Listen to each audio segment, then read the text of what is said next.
Hello friends, तो चलिए हम लोग सी लैंग्वेज को आगे बढ़ाते हैं।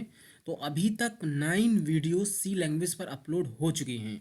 तो अगर आपने उनको नहीं देखा है तो आप यहाँ पर आओ और इन हर एक वीडियो को आप देख लो। ओके, मेरे यूट्यूब चैनल पे आके आप सी लैंग्वेज ट्यूटोरियल इन हिंदी 2020 ये वाली प्लेलिस्ट को आप एक्सेस करो और यहाँ से सारे वीडियोज़ को आप देखो। तभी आपको समझ में आएगा और तभी आप मेरी बातों को समझ पाएंगे।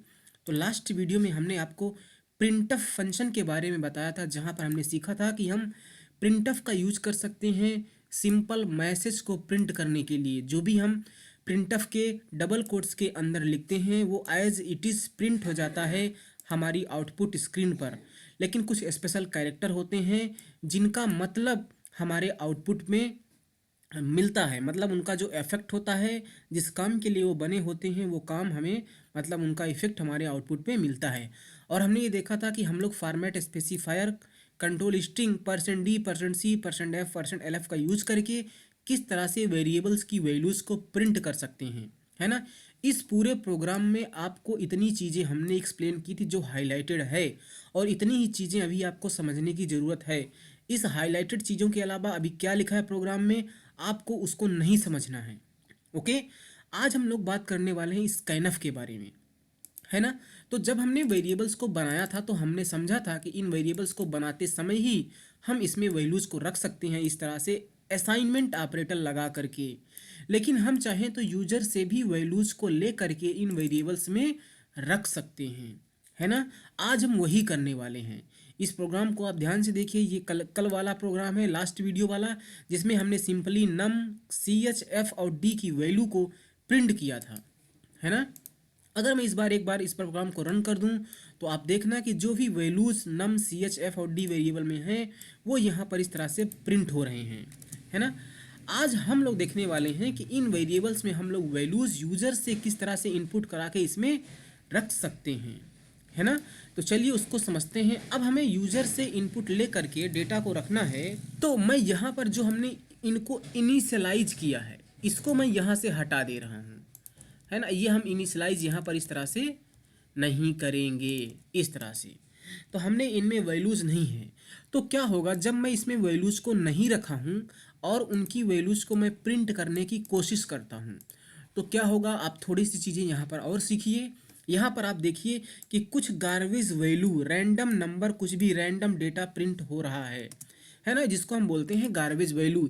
इसका मतलब सी लैंग्वेज में जब भी आप वेरिएबल बनाते हैं और उसमें कुछ वैल्यूज़ को नहीं रखते तो उसमें कुछ ना कुछ गार्बेज वैल्यू पहले से होती है, जो एक बेकार डेटा होता है जिसकी हमें कभी भी ज़रूरत नहीं होती है। तो हमारा काम क्या होना चाहिए कि जब भी हम प्रोग्राम बनाएं तो इन वेरिएबल्स को हम तभी बनाएं जब मुझे इसमें वैल्यूज़ को रखना है ना। तो अभी हम लोग आज सीखने वाले हैं कि किस तरह से हम यूजर से इनपुट को ले करके अपने इन वेरिएबल्स में रख सकते हैं, है ना। तो उसके लिए हमें यूज करना पड़ता है एक प्री डिफाइंड फंक्शन है स्कैनफ। तो कैसे हम लोग स्कैनफ का यूज करते हैं चलिए समझते हैं। तो सबसे पहले आपको लिखना है स्कैनफ, और ये एक फंक्शन है तो हमने देखिए करली ब्रेसेस लगा दिया है, और इसके बाद इसके अंदर आपको डबल कोट्स इस तरह से लगाना है। और ध्यान रखना कि ये सारी चीज़ें ना जैसे मैंने लिखा है स्कैनफ उसी तरह आपको भी लिखना है। आप इसको अपर केस में ना लिखें, आप इसको ऐसे नहीं लिख सकते SCANF, ऐसे अपर केस में आप ना लिखें, नहीं तो ये गलत हो जाएगा। आप इस तरह से जो भी है, जो चीज़ें प्री डिफाइंड है सी लैंग्वेज में वो हमेशा स्मॉल में हैं। आप देख लो, सब चीज़ों को देख लो, सारी चीज़ें स्मॉल में हैं तो आप इनको भी स्मॉल में ही लिखो। ओके, तो हमने लगाया स्कैनफ। अब मुझे क्या करना है कि इस नम वेरिएबल में वैल्यू को रखना है। तो वैल्यू को रखने के लिए हमें नम में रखना है। नम का टाइप क्या है? इंट है।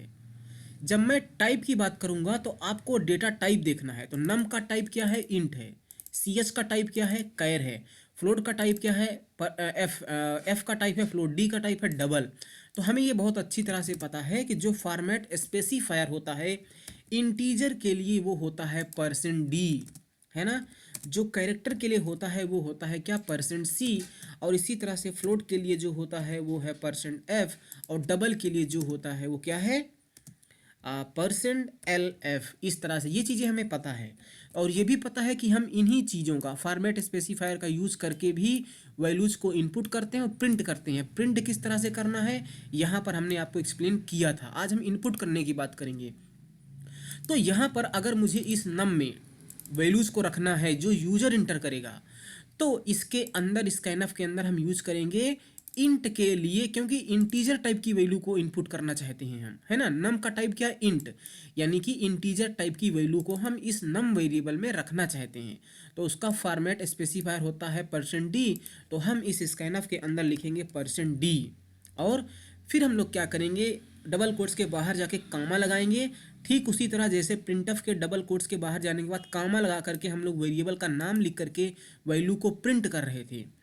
तो जब हम लोगों ने वैल्यू को प्रिंट किया था तो देखा था हम लोग क्या करते थे, कामा लगा के वेरिएबल का नाम लिख देते थे। तो यहाँ पर मैं लिखूंगा वेरिएबल का नाम, लेकिन जब हम लोग वेरिएबल का नाम लिखते थे तो उसकी वैल्यू को प्रिंट कर रहे थे। इस बार हमें इस नम में वैल्यू को इनपुट कराना है, प्रिंट नहीं करना है। प्रिंट करने के लिए हम लोग सिर्फ और सिर्फ वेरिएबल का नाम लिखते हैं। यहाँ पर देखिए जैसे हमने किया था।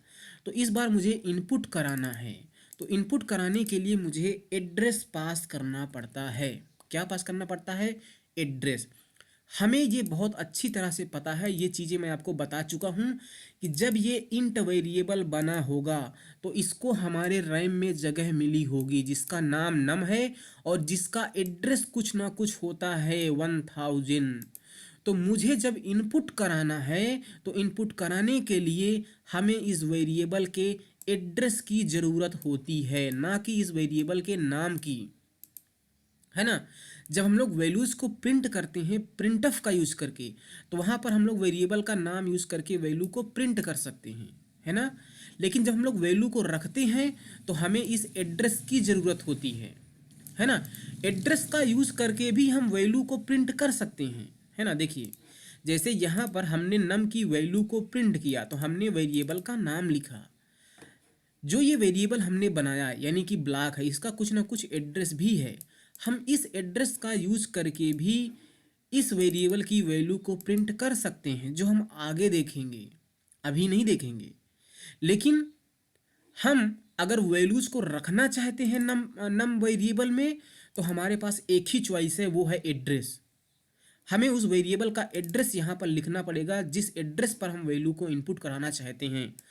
तो जब मैं वैल्यूज़ को प्रिंट करने की बात करता हूँ तो हमारे पास दो चॉइस होती है, या तो मैं वेरिएबल का नाम यूज करूँ।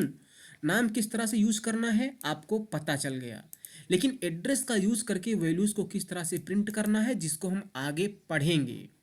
लेकिन जब हम वैल्यूज़ को रखने की बात करते हैं तो हमेशा सिर्फ और सिर्फ मुझे एड्रेस चाहिए। वेरिएबल का नाम यूज़ करा करके हम लोग वैल्यूज़ को इनपुट नहीं करा सकते, हमें एड्रेस चाहिए। तो मुझे इस वेरिएबल का जो नम है इसका एड्रेस चाहिए। एड्रेस कैसे मिलेगा? अगर आपको एड्रेस चाहिए तो सिंपली इस वेरिएबल के पहले आप यहाँ पर एक ऑपरेटर यूज़ करोगे। कौन सा ऑपरेटर? ये वाला सिंबल जिसको हम बोलते हैं एड्रेस ऑफ ऑपरेटर। तो ये क्या करेगा कि एड्रेस ऑफ ऑपरेटर आपने नम वेरिएबल के साथ में यूज किया है, इसलिए नम वेरिएबल का जो भी एड्रेस होगा वो यहाँ पर आ जाएगा, और यहाँ पर जो भी एड्रेस आएगा उसी एड्रेस में यूजर के द्वारा किया गया इनपुट चला जाएगा। समझ में बात आपको आई? इसका मतलब अगर आपको इस नम में इनपुट कराना है तो आपको लिखना पड़ेगा एड्रेस ऑफ नम, है ना, नम का एड्रेस। तो एड्रेस को प्रिंट करने के लिए हम लोग एड्रेस ऑफ ऑपरेटर यानी कि एड्रेस को पाने के लिए हम लोग एड्रेस ऑफ ऑपरेटर का यूज करते हैं। अगर आपको, मैं इसको कमेंट में कर देता हूं, अभी आपको ये समझना नहीं है कमेंट क्या होते हैं। आपको मैं एक प्रिंटफ लगाता हूं यहाँ पर, PRINTF प्रिंटफ लगाता हूँ, और इस बार मैं कंट्रोल U यूज़ कर रहा हूँ, फॉर्मेट स्पेसिफायर, है ना। और मैं यहाँ पर एड्रेस ऑफ नम प्रिंट कर रहा हूँ।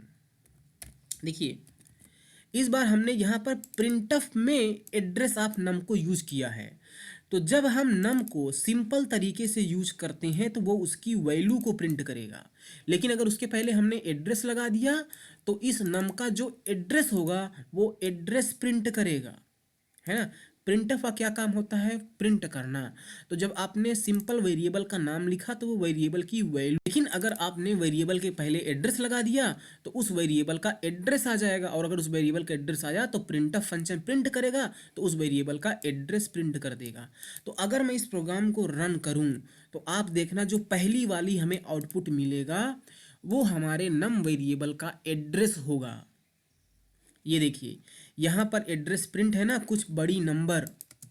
तो हमने यहाँ पर एड्रेस सपोज कर लिया था कि सपोज करो कि ये एड्रेस 1000 है ना। तो अभी एड्रेस तो हमें प्रिंट नहीं करना है, और एड्रेस की हम और आगे बाद में बात करेंगे। अभी ये छोटा सा डेमो था, जिसको अगर नहीं समझ में आया तो भी कोई दिक्कत नहीं। फिलहाल हम लोग यहाँ पर क्या करने वाले हैं कि अगर हम लोगों को वैल्यू इनपुट करना है नम में, तो हमें नम का एड्रेस चाहिए, और एड्रेस पाने के लिए हम लोग एड्रेस ऑपरेटर का यूज कर सकते हैं।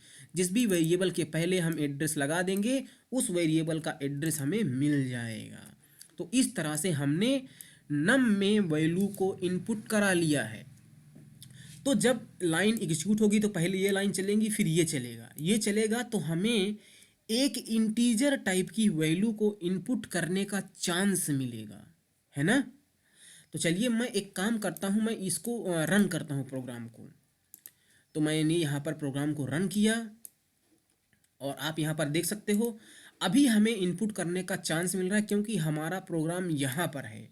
मैं यहाँ पर लेट से 50 इंटर करता हूँ। जैसे 50 इंटर करने के बाद मैं इंटर की को प्रेस करूँगा तो ये सारी लाइन चल जाएंगी, है ना। आप देखना, देखिए अब जैसे ये सारी लाइन चली तो नम की आप वैल्यू देखो क्या प्रिंट है, 50 प्रिंट है। जो भी यूजर ने यहाँ पर इनपुट किया वो वैल्यू यहाँ पर प्रिंट है। और अदर वेरिएबल्स में तो अभी कुछ गार्बेज वैल्यू है, क्योंकि उसमें हमने वैल्यूज को इनपुट नहीं कराया है। तो अगर मुझे CH में भी वैल्यूज को इनपुट कराना है तो मैं यहाँ पर लिखूंगा स्कैनअप %C मैं लगाऊंगा, और इस बार एड्रेस ऑफ CH मैं लिखूंगा इस तरह से, है ना। इस तरह से हम लोग क्या लिखेंगे, एड्रेस ऑफ CH लिखेंगे, है ना, है ना। अच्छा, उसके पहले मैं क्या करता हूँ, मैं CH के पहले ना लेट से मैं डबल में वैल्यू को इनपुट कराता हूँ या फ्लोट में। अभी मैं CH में वैल्यू इनपुट नहीं करा रहा हूँ, क्यों नहीं करा रहा हूँ उसको हम अभी देखने वाले हैं। हमने फ्लोट में वैल्यू को इनपुट करा लिया है, ओके। तो मैं फिर से इसको रन करता हूँ एक बार प्रोग्राम को। इस बार मुझे 2 नंबर इनपुट करना है, तो मैंने इंटर किया लेट से 5 नम के लिए, और मैं इंटर की को प्रेस करता हूँ। उसके बाद मुझे दूसरा यानी कि फ्लोट वैल्यू, तो मैंने लिखा 45.5। तो आप देखिए इस नम की वैल्यू और फ्लोट की वैल्यू 45.5 वही इंटर है। तो इस तरह से हमने वैल्यूज को रख लिया। हम चाहें तो एक ही स्कैनफ के अंदर वैल्यूज को इनपुट करा सकते हैं। अगर मुझे ऊपर वाली दोनों लाइन को कंबाइन करके एक लाइन लिखना है तो मैं लिखूंगा %d इंटीजर के लिए, और उसके बाद लिखूंगा %f फ्लोट के लिए, और यहाँ पर पहले लिखूंगा address of num comma address of CH।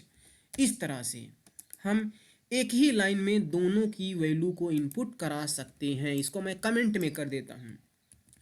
Comment में करने का मतलब होता है कि ये लाइन अब एग्जीक्यूट नहीं होगी, ये लाइन रन नहीं होगी।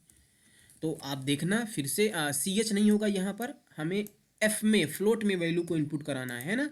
तो F होगा, वेरिएबल का नाम क्या है, F है। तो F लिख दिया हमने इस प्रोग्राम को रन कर दिया है।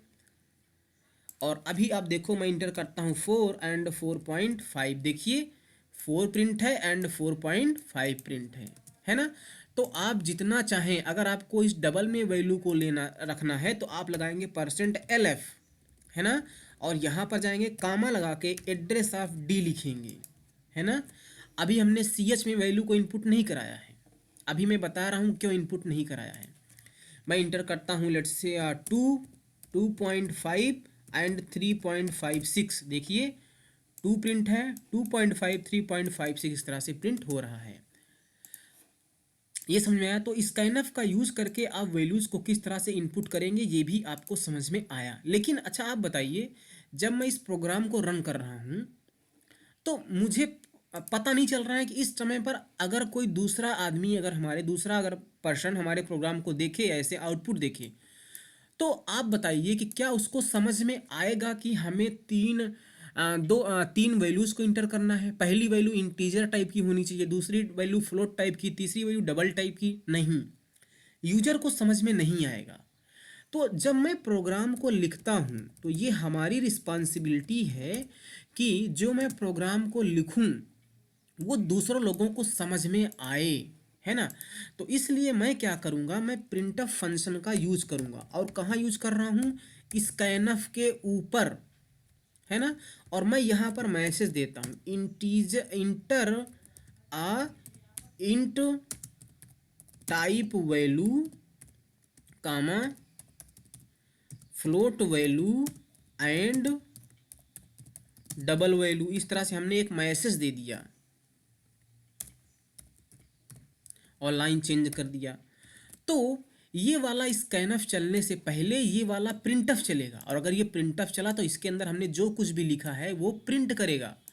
तो यूजर को एक मैसेज मिलेगा, पहले वैल्यू इंटर करने से पहले मैसेज मिलेगा। देखिए कह रहा है inter int type value float value and double value. अब यूजर को समझ में आएगा कि हाँ अच्छा, मुझे एक इंटीजर वैल्यू इंटर करना है, उसके बाद मुझे फ्लोट वैल्यू इंटर करना है, उसके बाद मुझे डबल वैल्यू इंटर करना है, इस तरह से, है ना। तो अभी ये हमारा जो प्रोग्राम है वो ज़्यादा अच्छा है ना। तो जब भी आप इनपुट करा रहे हो उससे पहले आपको क्या करना चाहिए, एक अच्छा मैसेज देना चाहिए कि आप क्या इंटर कराना चाहते हो, है ना। हो सकता है आप इंटर करा रहे हो इंटीजर टाइप की वैल्यू, और अगर आपने मैसेज में ये नहीं लिखा कि इंटीजर टाइप की वैल्यू को इनपुट करो, तो यूजर फ्लोट टाइप की वैल्यू को इनपुट कर देगा, डबल या कैरेक्टर टाइप की वैल्यू इंटर कर दे। तो ये तो हमारा सॉफ्टवेयर उतना अच्छा नहीं होगा ना। हाँ, तो इसीलिए जब हम इनपुट कराते हैं तो हमें हमारी ये रिस्पॉन्सिबिलिटी है कि हम एक अच्छा सा मैसेज यूजर के लिए दें, ताकि यूजर को समझ में आए कि कौन सी वैल्यू, कैसी वैल्यू, क्या इनपुट करना है ना। तो अभी आपने सीखा कि किस तरह से इनपुट को हम लोग कर कर सकते हैं। इनपुट का मतलब स्कैनफ का यूज़ करके वेरिएबल्स में हम लोग वैल्यूज़ को किस तरह से रख सकते हैं। अब मैं एक काम करता हूँ कि मैं यहाँ पर क्या कर देता हूँ, इन सारी चीज़ों को ना मैं कमेंट में करता हूँ। ओके, कमेंट में हमने कर दिया। अब मैं यहाँ पर एक स्कैनफ लगाता हूँ और मैं लिखा %C और एड्रेस ऑफ CH। इस बार मैं CH में इनपुट को कराता हूँ, ठीक है। चलिए, लेकिन इससे पहले हमारी ये जिम्मेदारी है कि हमें एक मैसेज देना चाहिए, है ना, कि इंटर आ कैरेक्टर वैल्यू, है ना। तो इंटर आ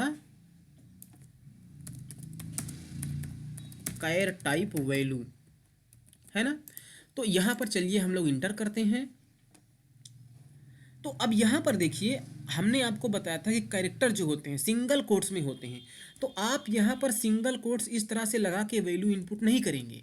आपको यहाँ पर सिर्फ और सिर्फ एक कैरेक्टर इनपुट करना है, चाहे वो नंबर हो सकती है या कोई लेटर हो, वो ऑटोमेटिक कैरेक्टर में ही चला जाएगा, है ना। तो मैं यहाँ पर लेट से कैपिटल ए इंटर करता हूँ, और जैसे हमने कैपिटल ए इंटर किया तो आप देख सकते हैं CH के लिए कैपिटल ए प्रिंट है। अदर वेरिएबल्स में हमने वैल्यूज़ को नहीं रखा, इसलिए कुछ गार्बेज वैल्यू आ रही है, लेकिन कैरेक्टर में आप देखें एक वैल्यू यहाँ पर आ रही है। आप चाहें तो कुछ एक बार और रन कर देता हूँ, मैं यहाँ पर 5 इंटर कर देता हूँ। देखिए कैरेक्टर के लिए 5 है। अब 5 आपको देख के लग रहा है कि ये तो इंटीजर है, लेकिन क्योंकि आपने 5 इंटर कर दिया तो वो एज अ कैरेक्टर है।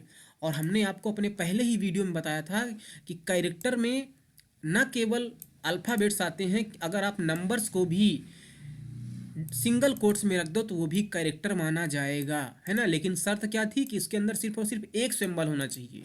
तो जब हमने यहाँ पर 5 इनपुट किया तो ये 5 यहाँ पर एज अ कैरेक्टर है, ना कि एज अ इंटीजर, है ना। ये भी बात आपको समझ में आई। अब थोड़ा और समझिए, है ना, थोड़ा आप और समझिए। तो अभी अभी हमने एक कैरेक्टर में इनपुट करके देखा। मैं एक काम करता हूँ, थोड़ा सा अच्छा और समझिए। अब क्या होता है कि ये जो स्कैनफ है ये बफर से डेटा को रीड करता है। बफर मतलब आप समझिए कि जब भी आप कीबोर्ड से डेटा को इनपुट करते हो तो ये डेटा कहीं ना कहीं जाके स्टोर होता है। आप उसको समझो कि वो बफर है। अब क्या होता है कि पहले आपका डेटा जो भी आपने इंटर किया वो बफर में जाएगा, और बफर से स्कैनफ फंक्शन डेटा को रीड करेगा, है ना। मैं आपको बता रहा हूँ। जैसे मान लीजिए कि ये आपका बफर है, ओके। जो भी आपने डेटा इनपुट किया वो डेटा आपका कहाँ आएगा, यहाँ पर इस तरह से डेटा मान लीजिए आ गया, डेटा ही डेटा। जो स्कैनफ फंक्शन है वो क्या करेगा, इस बफर से जा कर के डेटा को रीड करेगा। लेकिन कभी कभी प्रोग्रामिंग में क्या होता है कि देखिए, जब हम डेटा को इनपुट करते हैं तो वो डेटा कहाँ आता है, पहले इस बफर में आता है ना। और स्कैनफ फंक्शन इस बफर से डेटा को रीड करेगा। मान लो कि स्कैन, अगर मान लीजिए कि जब मैं डेटा को इंटर कर रहा हूँ तो ये बफर फुल है, क्या है, ये बफर अगर फुल है तो स्कैनफ फंक्शन वेट नहीं करेगा मेरे इनपुट करने के लिए। ध्यान से सुनना मेरी बात को। अगर ये बफर फुल है तो स्कैनफ फंक्शन क्या करता है, जैसे पहले वेट करता है। आपने अभी देखा ना कि हमें इनपुट करने का चांस मिलता है। इसका मतलब स्कैनफ फंक्शन वेट करता है आपके डेटा को इनपुट करने तक का, है ना। जैसे ही आप डेटा इनपुट करते हो वो डेटा इस बफर में आता है और स्कैनफ क्या करता है, जैसे ही डेटा बफर में आया बफर से डेटा को रीड कर लेता है ना। लेकिन आप वो सिचुएशन देखो, मान लो अगर ये बफर फुल हो गया, ये बफर फुल है तो स्कैनफ आपके डेटा इंटर करने का वेट नहीं करेगा, बल्कि जो पहले से डेटा इस बफर में है उसी को रीड कर लेगा। तो आपको डेटा इंटर करने का चांस ही नहीं मिलेगा। ऐसा कभी कभी आपके साथ हो सकता है। और ऐसा कब होता है मैं आपको बताता हूँ। जब पहले आप इंटीजर को इनपुट करो, मैं इसके कॉपी कर लिखा, inter a int type value, और यहाँ पर मैं %d लगा देता हूँ और यहाँ पर मैं नम लिख देता हूँ। यानी कि हमने क्या किया, पहले हमने नम में डेटा को इंटर किया, इंटर इंट टाइप वैल्यू, उसके बाद हमने कैरेक्टर में डेटा को इनपुट किया। तो अभी आप देखना क्या होगा, तो हमें पहले मैसेज मिलेगा इंटर अ इंट टाइप वैल्यू। तो मैंने यहाँ पर इंटर किया 5, फिर मुझे मिलना चाहिए इंटर अ कैर टाइप वैल्यू, है ना। तो मैं इंटर करता हूँ और ये देखिए हमारा प्रोग्राम इंड हो गया। क्या कह रहा है, इंटर अ कैर टाइप वैल्यू, लेकिन मुझे वो कैरेक्टर इनपुट करने का चांस नहीं मिला। अब क्योंकि ये चांस हमें क्यों नहीं मिला, क्योंकि हमारा बफर फुल था।